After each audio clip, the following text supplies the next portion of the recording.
Olá, eu sou a Fanny da Poliartes. Eu trabalho com artesanato, produzo artesanato minha vida inteira e eu queria passar para vocês o jeito que eu calculo o meu preço de venda. Algo que eu já aprendi com meu marido, ele fez cursos antigamente. Hoje em dia existem alguns tipos de cursos para você calcular preço de venda, mas eu sinto que ele é sempre voltado para quem vai comprar e vender alguma coisa, um comércio. Eles não levam tanto em consideração o tempo de feitio. Eles levam em consideração o custo do objeto, né? Mas a gente não vai comprar a coisa pronta. Aí o artesão que faz, ele pega o custo dos materiais que ele utilizou para fazer sua peça. Só que mais importante do que isso é o custo da mão de obra, o tempo que você levou para fazer aquele objeto. Sem falar da criatividade, que a criatividade já é uma parte já mais artística, isso também teria que ser computado.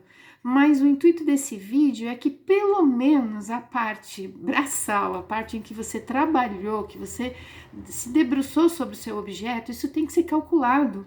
Isso não é uma coisinha que vai, como os cálculos atuais de preços, eles colocam lá na porcentagem final como um custo fixo. Não é mão de obra de um funcionário de um comércio, pode ser um custo fixo. Mas no caso do artesanato, o tempo que a gente leva para fazer, ele é o principal, ele é o maior custo. Então, vamos começar, eu vou mostrar para vocês como que eu faço os cálculos dos meus preços. Vamos lá. Então, vamos lá. As duas coisas principais que você tem que considerar são os materiais, que isso acho que todo mundo já sabe, mas também a mão de obra. Material seria tudo que você vai gastar para fazer determinado objeto.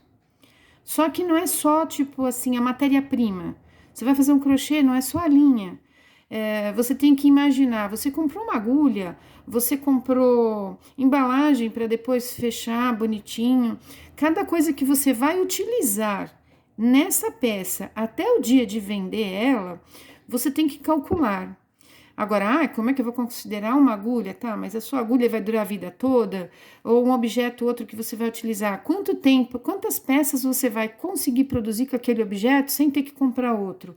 Então, você pode colocar no custo de material o custo daquele objeto que você precisou, digamos, a agulha, divide aí por umas 100 peças, 200 peças, 20 peças, né? Quanto tempo você acha que vai durar aquele objeto que você precisou comprar para produzir a sua peça? Mas o mais importante realmente é a matéria-prima. Agora, cada coisinha, você vai usar fita, tá? Você comprou ela por R$ 10 o metro, você vai usar meio metro, você vai dividir isso aqui para ver quanto custou aquele meio metro. Só que os materiais tem que considerar também o frete. Se você pagou frete, tem que considerar. Imagina que quando você vai comprar um objeto, vai comprar um material para fazer suas peças, você nunca vai comprar só uma ou duas, né? Se você não for comprar na sua cidade, que você vai lá comprar no Mercado Livre, Shopee ou numa loja virtual, você imagina que você vai gastar, eu vou fazer um pedido mínimo, vou comprar outras coisinhas junto, tá? Vou gastar lá R$ 100. O frete custou R$ 20 para chegar até aqui, mas era muito importante, eu tinha que comprar. Então, você tem que considerar ali que 20% do preço tem que ser aumentado, pelo menos, para considerar o frete, né? Então, quando você achou que você gastou 50 centavos de fita para fazer aquele laço, você, na verdade, não gastou só os 50 centavos, é 50 centavos mais 20%. Então, provavelmente 60 centavos, se eu não estou falhando a memória agora, estou fazendo cálculo rápido. Então, tem que considerar isso também. Você vai fazer uma listinha, uma tabelinha com cada coisinha que você utilizou. Muito bem, mas o X da questão é a mão de obra. Quanto tempo você levou para fazer aquele objeto e como você calcula esse tempo? Eu sempre digo assim, imagina que você vai pagar alguém para te ajudar, porque chegou uma fulana ali, ela gostou muito do que você fez e falou, você faz 50 peças para mim, mas tem que ser para sexta-feira que é a festinha da minha filha. Quer dizer, você vai ser obrigado a chamar alguém para te ajudar, porque você não vai dar conta, né? E você não quer perder o pedido. Então, você vai ter que pagar alguém. E se isso acontecer sempre? Então, você tem que imaginar quanto você pagaria. Ou, se você não está calculando quanto você pagaria para alguém, imagina que é você mesma que vai fazer. Qual é o mínimo que você tem que ganhar no final do mês? Que o teu serviço tem que render pelo menos o mínimo para você não precisar continuar trabalhando como empregado em outro lugar, se você algum dia tem o sonho de viver do seu artesanato, que essa é a ideia. Vamos considerar, por exemplo, o salário mínimo do Brasil hoje em dia, que eu acho que é mais ou menos uns R$ 1.800. Só que o salário mínimo, se você contrata alguém para trabalhar para você, você não paga só os 1.800. A gente sabe que existe 80% a mais de encargos, porque quando você vai pagar alguém, você tem que pagar o 13º, férias, impostos, fundo de garantia, um monte de coisa. Então, a gente sabe que no Brasil, a gente tem que aumentar esse custo uns 80% para ele ser mais realista. Então, dos 1.800, se você tivesse que pagar alguém, o teu custo é mais ou menos uns R$ 3.000 por mês. No mês. Isso também, você pode considerar que seria o mínimo do mínimo para você falar, olha, eu vou trabalhar, vou viver de artesanato, mas eu tenho que ganhar pelo menos esses 3.000 por mês. Né? Se depois você aumenta os seus preços, se você tem uma margem maior, você vai conseguir aumentar isso aqui. Se você contrata alguém, você vai poder aumentar o teu faturamento. Mas esse é uma base, é um mínimo. Aí, com base nesses 3.000 por mês. Isso aqui, você tem que dividir por 22 dias. Porque, afinal, você não vai ficar trabalhando sábado e domingo, né? Então, você não vai produzir nesses dias. Então, esses R$ 3.000, eles têm que ser divididos por 22 dias de trabalho. R$ 3.000 dividido por 22 dias. Teremos aproximadamente R$ 136 por dia. Tá? Então, você tem que vender todo dia R$ 136 de mão de obra. Aí, vamos dividir isso aqui por 8 horas do dia. Se você pega isso daqui, divide por 8 horas, você vai ter R$ 17 por hora. Essa daqui é a sua hora mínima de trabalho. Quando você trabalhar, qualquer coisa que você for produzir, você sabe que se você levou 1 hora para fazer aquilo, só de mão de obra, o custo não é o preço de venda. O custo tem que ser R$ 17. Como tem muitas coisas que são muito mais rápidas de serem feitas, eu ainda gosto de dividir esses 17 por 60 minutos. E eu terei os meus minutos. 28 centavos. Vamos arredondar para 30 centavos. Isso aqui você divide por 60 minutos. Vai dar, vamos arredondar para 30 centavos. O seu minuto. Essa é a parte mais importante, olha. 30 centavos o minuto. A partir daqui, você vai fazer todos os seus orçamentos. Aí você vai cronometrar cada vez que você faz um objeto. Ah, mas eu não faço tudo de uma vez, eu faço um pouquinho hoje, um pouquinho a semana que vem, tarará. Tudo bem. Pega o cronômetro lá do celular, um aplicativo, um cronômetrozinho pequeno, marca num papel, marca no relógio, lembra de olhar. Você vai calcular quanto tempo você levou para fazer aquele objeto. Então, você vai ter 2 custos. Ah, eu fiz a bolsa X, eu gastei, gastei R$ 7 de material na bolsa. Mas eu levei 1 hora para fazer o negócio. Olha que você é rápido, hein? Fazer uma bolsa inteira numa hora, mas que, digamos, R$ 17 de mão de obra. Então, logo aqui, você já vai estar com R$ 24. Esses R$ 24 seria o seu custo mínimo. Aí eu fiz, bom, mas e aí todos os outros cálculos, onde vamos colocar? Conta de água, luz, telefone, internet, eu quero fazer uma promoção, uma propaganda lá no Facebook, no Instagram, para divulgar meu trabalho. Ah, mas eu paguei o Uber, eu fui até lá não sei aonde para comprar a fita. Eu vou expor não sei onde, eu paguei uma taxa de exposição.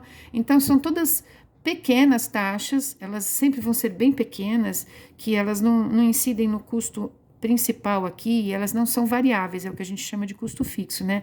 Ela não vai variar de acordo com o serviço, porque uma bolsa vai ser mais fácil, outra mais difícil de fazer, mas esses outros custos, esses a gente pode colocar como custo fixo uma pequena porcentagem que vem depois. E o que seria isso? Como é que a gente cobre tudo isso?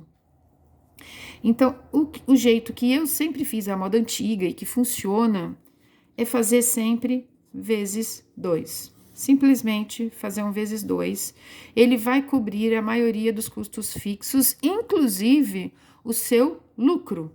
Mas o seu lucro não é o que todo mundo faz. Tem gente que fala, eu gastei R$7 de material, eu vou vender isso aqui por R$15, eu tenho mais de 100% de lucro. Meu Deus, você não tem lucro, você tem prejuízo, porque você não calculou a sua mão de obra, ou de alguém que vai te ajudar a fazer, e você não calculou nenhum dos outros custos da sua vida. Se algum dia você quiser ter uma empresa e ter o seu CNPJ, porque vai ter alguém que vai comprar de você e vai perguntar, você emite nota fiscal? Né? Foi o que me fizeram uma pergunta dessas bem no começo da minha vida lá. Eu não ia perder o serviço, era uma empresa grande. Desde sempre eu tenho a minha empresa com o meu CNPJ. E o que acontece? É um custo extra que você paga um imposto cada vez que você emite a nota, mas é na faixa dos 4% por ser microempresa, não é caro, e tem que pagar a mensalidade de um contador. Então, pensem sempre num futuro, esse vezes 2 vai ajudar a cobrir estes gastos. Uma coisa que o vezes 2 não cobre e que tem que ser calculado separado são os custos muito variáveis e que podem ser altos e que não é todo mundo que tem. O que é? Comissões. Então, eu sempre aumento um pouquinho a mais de comissões. O que são essas comissões? Cartão de crédito. Temos o cartão de crédito e temos os Mercado Livres da vida.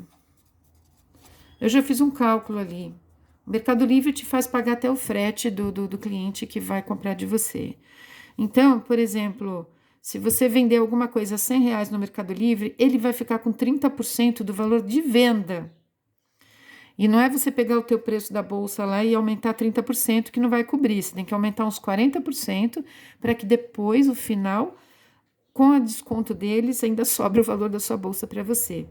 Então, esses cálculos, se alguém tiver estes cálculos, e cartão de crédito geralmente a gente tem, se você tem taxas boas, eu, por exemplo, eu tenho uma taxa boa do PayPal, eu pago 5%. Então, eu sempre vou poder aumentar um pouquinho para cobrir esses 5%. Mas se eu trabalho no Mercado Livre, eu já vou aumentar muito o meu preço, eu vou ter que aumentar uns 40% para cobrir, né? O Elo 7 também. Na época que eu trabalhava com o Elo 7, eles tinham acho que 12% a 15%. Isso já deve ter aumentado. Então, dependendo do lugar, você não precisa fazer o mesmo preço em todos os lugares que você for vender. Voltando aqui. Então, nós tínhamos um custo de 24. Eu vou fazer, isso aqui é custo, não é preço de venda. Não pagou nada aqui ainda. Aí, eu tenho que fazer o vezes 2. Então, essa bolsa teria que ser vendida, por exemplo, a R$48. Esse é um preço de venda mínimo. Você vai lá na feira, você quer vender ela? Ótimo, você pode vender esse preço. Eu arredondaria para uns 50 aqui no mínimo, para ajudar no custo da maquininha do cartão de crédito. Porque se eu pago 5, também não é de todo mundo. A pessoa pode pagar por Pix, pode pagar por dinheiro, pode pagar no débito, não é tudo isso, né? Então, eu acho que uns R$50 seria. Aí, tem um upgrade nessa história. Fulano vai chegar para você e vai falar, eu preciso de umas 20 peças dessa daqui, que preço que você me faz? Aí, você não vai ter margem para dar um desconto. Então, se alguém quer fazer isso, tudo bem, não está perdendo dinheiro. Mas, pelo amor de Deus, não vai me dar desconto se a pessoa fazer 20 peças. Você vai ter que dizer para ela, olha, infelizmente isso aqui não tem como ele dar desconto e tal. Aí você oferece um brindezinho, faz uma outra coisa.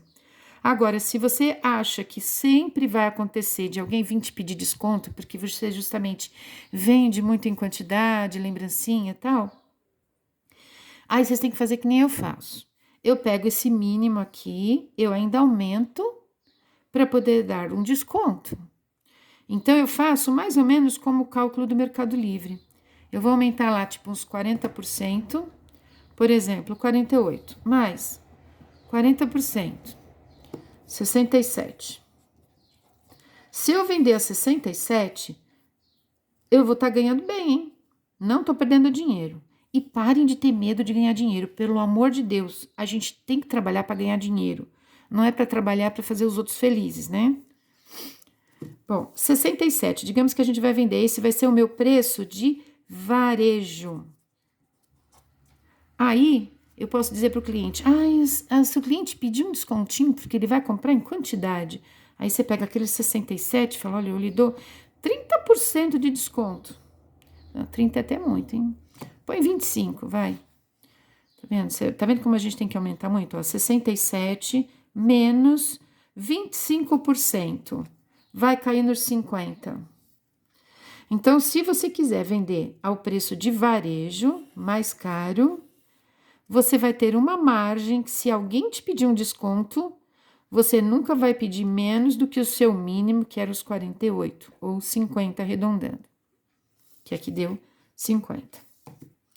Se ninguém está pensando em ter dois valores, varejo e atacado, tudo bem. Então, você permanece aqui. Agora, como é muita informação, vamos recapitular. Alguém que vai trabalhar, salário mínimo 1.800, com encargos, esse funcionário vai custar 3.000, e convenhamos, se você ganhar menos do que 3.000 também por mês, não vale a pena, né? Divide isso por 22 dias, eu vou ter R$ 136 por dia de trabalho. Divide isso por 8 horas, cada hora de trabalho, o teu custo da tua hora é R$ 17. Divide isso por 60 minutos, cada minuto, 30 centavos ao minuto. Aí você vai cronometrar quanto tempo você leva para fazer cada peça. Olha só que legal. Eu tenho uma ficha aqui, ó. Teve um tempo que eu fazia essas fichinhas para cada objeto novo que eu inventava. Porque eu ainda tenho um terceiro custo muito importante. Eu utilizo moldes. E eu faço o meu molde, eu tenho o custo de eu produzir o meu molde, né? Eu produzo um prototipo, vou fazer um molde para depois produzir as peças. Então, eu tinha o custo a mão de obra de fazer o objeto, o custo do material, e eu também calculo o meu custo de molde. Isso no meu caso, eu acho que a maioria não utiliza. Mas o que acontece? Às vezes, eu tenho que fazer um molde específico só para aquela peça. E esse molde, ele vai durar, tipo, se eu for muito boazinha com ele vai durar umas 50 peças e começa a rasgar, ficar defeituoso, né? Digamos. Eu considero 50 peças. Então, o que me custou, o tempo que eu levei para fazer esse molde, eu divido isso por 50.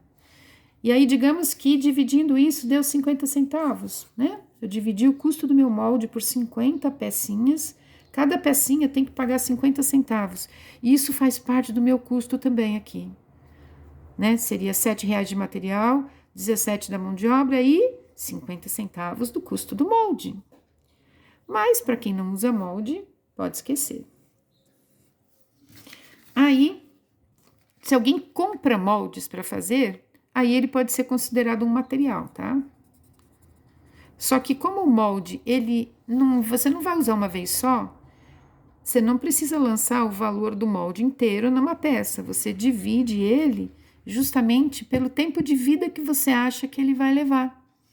Então, esse molde aqui, fiz 10 peças, já deformou, não sei o que, pronto, você tem que pegar. Você pagou quanto aqui? R$ 10 naquele molde? Cada pecinha sua tem que aumentar R$ 1, né? Então, é isso. Recapitulando, custo do material, custo da mão de obra, somou tudo. Nesse caso aqui, nesse exemplo, deu uns 24. Você faz vezes 2.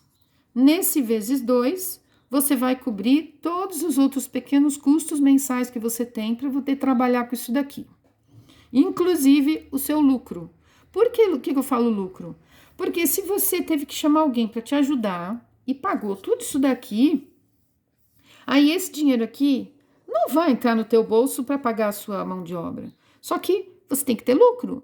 E você trabalhou, porque você também tem o tempo que você fica verificando se a peça ficou boa, embalando, indo no correio, entregando, o tempo que você fica na feira, expondo, tentando vender. Então, tem que ter um outro lucro, né? Esse lucro, se você produz a peça, você ganha um pouquinho mais, porque essa parte aqui vai ficar no teu bolso. Mas se você precisar pagar alguém para te ajudar, você vai ter que ganhar de outra forma. E nem dentro deste vezes 2, ele inclui uma parte que seria o seu lucro, né? Esse lucro vai ser maior quanto menos você gasta nas coisinhas extras. Por exemplo, a gente vai para a feira e não dá tempo de levar o lanche. Aí a gente vai lá na pastelaria, na batata frita, no refrigerante, e lá vai uma parte. Todos esses custos, eles vão entrar nesse vezes 2. Quanto mais você gastar, ou então vai na vizinha, compra o artesanato da vizinha que tá lindo, maravilhoso. A gente merece. Só que se fizer isso muito, o que acontece? Ele tá roubando uma fatia desse disco de pizza que é o seu vezes 2. Ele tá aqui incluso. O lucro vai ser o que sobra depois que você gastou com as pequenas coisas que não tem jeito de evitar, né? Então, você gastou material, mão de obra, somou, fez vezes 2, você terá o seu preço de venda mínimo. Para quem quer ganhar um pouquinho mais ou ter um preço, uma margem para dar desconto para o cliente, tem que aumentar isso daqui, né? Eu sugeri aqui de aumentar 40%, mais 40%, para dar 25% de desconto no atacado. A gente chama atacado, mas não é, né? Às vezes a pessoa compra meia dúzia. Eu, no meu site, se comprou meia dúzia de chaveirinho igual, eu já dou desconto. Eu consigo lá dar 30%. Acho que eu aumentei um pouquinho mais aqui. Aí eu dou 30%, porque eu tenho a ideia de que eu tô produzindo, mas um lojista pode comprar de mim para vender depois, né? Então, eu vou ganhar menos aqui, só que eu vou fazer uma quantidade grande de uma vez.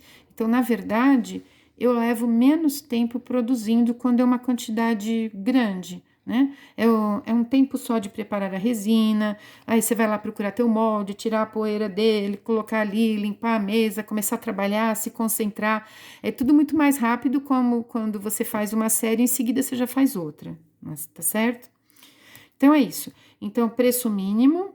Se alguém quiser dar desconto depois, tem que aumentar um pouquinho. E depois aumentar mais ainda, se vocês forem considerar comissões grandes que sejam necessárias. Certo?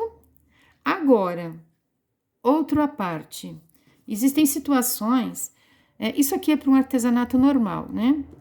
Só que tem peças, gente, que já são pequenas obras de arte. A gente sabe disso. De repente, você pode simplesmente pegar um desenho legal, aplicar num objeto, você construir o objeto e tal. Mas e se foi você mesmo que desenhou? E se você está fazendo desenhos à mão livre? Você pegou uma xícara, você contornou uma mandala inteirinha, toda a mão livre em volta dela.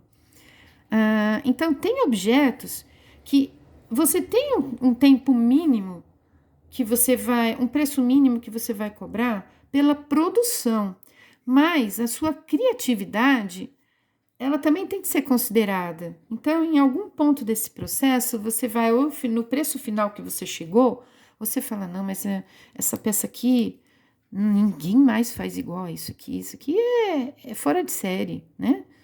Então, nesse caso, você tem que aumentar um pouco mais, você pode até dobrar o preço, né? Porque realmente a criatividade, ela tem que ser valorizada. E não é esperar, falar, não, o cliente não vai valorizar, não. Você se valoriza primeiro, tá bom? Depois que você se valorizou, o cliente, ele vai apreciar. Eles vão olhar com um olhar mais profundo, uma peça mais cara, porque eles vão procurar, por que essa peça está mais cara? Ela deve ter alguma coisa de especial, entendeu? A gente não pode ter medo de cobrar o preço. E às vezes, em algumas possibilidades, por exemplo, você tem que ter umas peças, aquelas peças que você sabe que deu muito trabalho, você vai cobrar mais caro. Mas depois você pode ter algumas que realmente dá bem pouquinho trabalho para deixar de chamariz ali na frente, uma peça pequenininha, né? Alguma coisa assim em pequena escala, mas que mostra a tua identidade, certo? E por último, tudo bem, a gente chegou num valor lá. Eu quero vender então a minha bolsa a R$ 70 para mim ter aquela margem para um desconto. Ok. É nesse ponto em que você vai analisar a concorrência. E não no início, como muita gente faz. Muita gente pega, vou vender por quanto isso aqui? Então, fulano está vendendo por tanto. Outro Beltrano está vendendo por tanto. Não, eu não posso vender mais barato ou mais caro, né? Eu vou vender como ele. Não, a gente não se compara com os outros em primeiro lugar. A gente primeiro faz o nosso cálculo para saber quanto a gente precisa cobrar no mínimo e depois a gente compara. De repente você está lá, vou cobrar isso aqui por essa bolsa. Mas, olha, a outra pessoa faz uma bolsa muito mais inferior à minha, tá cobrando R$ 90. Eu falei, já vou cobrar 70? Tá, se você tá feliz, você pode cobrar só os 70 e acabou. Mas você percebeu que você tem margem para você cobrar no mínimo o mesmo valor que ela tá cobrando, ou até mais, porque você sabe que o teu material é superior ao dela. Ao mesmo tempo, de repente você descobre que tá todo mundo cobrando R$ 30 a bolsa porque o pessoal não sabe fazer preço. Acontece, gente. Se eles não têm todo esse conhecimento, eles não vão saber fazer o preço, eles acham que não podem cobrar mais caro. Então, talvez você tenha que abaixar alguma coisa, mas eu peço encarecidamente, não baixem mais do que aquele mínimo que a gente percebeu aqui. Porque senão o que vai acontecer? Você vai trabalhar, vai se esforçar, vai ficar feliz porque vendeu, só que no fim das contas não vai pagar os seus boletos. Vai pagar alguns boletos, não vão pagar todos. Depois de um tempo, você vai desanimar. Você vai falar, eu vou lá, mas eu tenho que continuar no meu emprego que eu tinha antes. Eu acho que o sonho de todo artesão é poder trabalhar por conta própria, ter o seu próprio negócio, talvez, e não depender de um emprego externo, né? Então, é isso. A comparação de preços com a concorrência, ela tem que existir, mas depois que você calculou o seu preço mínimo, certo? Boas vendas!